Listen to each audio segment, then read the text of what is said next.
Viewers আসসালামু আলাইকুম, সবাই কেমন আছেন? আশা করি সবাই ভালো আছেন। আমি আলহামদুলিল্লাহ আল্লাহর রহমতে বেশ ভালো আছি। আমি আজ আপনাদেরকে নিয়ে এসেছি আমাদের জুড়ি উপজেলার ফুলতলা ইউনিয়নের রাজকি চা বাগানে। ফুলতলা ইউনিয়নের রাজকি চা বাগানটা অত্যন্ত পুরনো একটা চা বাগান এবং অত্যন্ত সুন্দর একটা চা বাগান। সেই চা বাগানের প্রবেশ পথেই সামান্য জায়গা যদি আমরা চা বাগানের দিকে অগ্রসর হই, তাহলে আমরা সামান্য হাফ কিলোমিটার বা জায়গা যদি আমরা অগ্রসর হই, তাহলে আমরা দেখতে পারবো যাওয়ার পথে হাতের বাম পাশে অত্যন্ত সুন্দর একটি রাবার বাগান। সেই রাবার বাগানে আজকে আমি আপনাদেরকে নিয়ে এলাম। আমার সঙ্গে আছেন ক্যামেরায় আমার বড় ভাই জয়নাল ভাই, আর আমি আছে আপনাদের সঙ্গে আমি আনোয়ার হোসেন।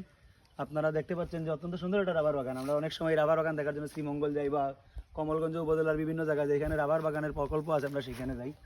আজ আমি আপনাদেরকে আমাদের বাড়ির কাছে অত্যন্ত বেশি দূরে না, আমার বাড়ি থেকে 5-7 কিলোমিটার মধ্যেই আমাদের এই রাবার বাগানটি আছে। আমরা যারা রাবার বাগানের গাছ দেখার জন্য অনেক সময় উদ্বুদ্ধ হই, অনেক সময় দেখার ইচ্ছা পোষণ করি, আমরা তো চাইলেই আমরা ফুলতলা রাজকি চা বাগানে এসে এই রাবার বাগান প্রকল্পটি আমরা দেখতে পারবো।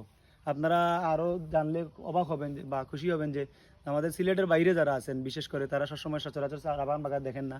আপনারা যখন মানে ভ্রমণে আসেন আমাদের সিলেট বিভাগে বা যে এলাকায় রাবার বাগানের প্রকল্প আছে সেই এলাকায় যান রাবার গাছ দেখার জন্য, আপনারা গেলে দেখতে পাবেন এরকম রাবার গাছ আছে। আমরা যে রাবার পাই এই রাবারগুলো এই গাছ থেকে উৎপাদন করা হয়। আপনারা দেখলে একটু দেখবেন এই ধরনের যে বাটিগুলো আছে গাছের সঙ্গে সংযুক্ত করা, যখন রাবার যখন সংগ্রহ করা হয় এই রকম গাছ থেকে তারা গাছটাকে সিলে এইরকম ছোট ছোট বাটি এই গাছে সংযুক্ত করা হয়। সংযুক্ত করার পরে এইরকম এই বাটিতে এসে রাবার জমা হয়। তো প্রতিদিন যে রাবারগুলো জমা হয় তারা নির্দিষ্ট সময়ে এই রাবারগুলো এখান থেকে সংগ্রহ করে প্রক্রিয়াজাত করার পরে আমরা সেই রাবারগুলো আমাদের দৈনন্দিন কাজে বা নিত্য প্রয়োজনীয় কাজে আমরা ব্যবহার করতে পারি। তা আপনাদের যারা আমার ভিডিওটা দেখছেন, আমার ভিডিওতে যদি ভালো লাগে তাহলে আপনারা লাইক কমেন্ট শেয়ার করবেন এবং আমাকে আপনারা পরামর্শ দিয়ে আমাকে উদ্বুদ্ধ করবেন যাতে আমি আপনাদেরকে আরও সুন্দর সুন্দর ভিউগুলো বা দৃশ্যগুলো দেখাতে পারি।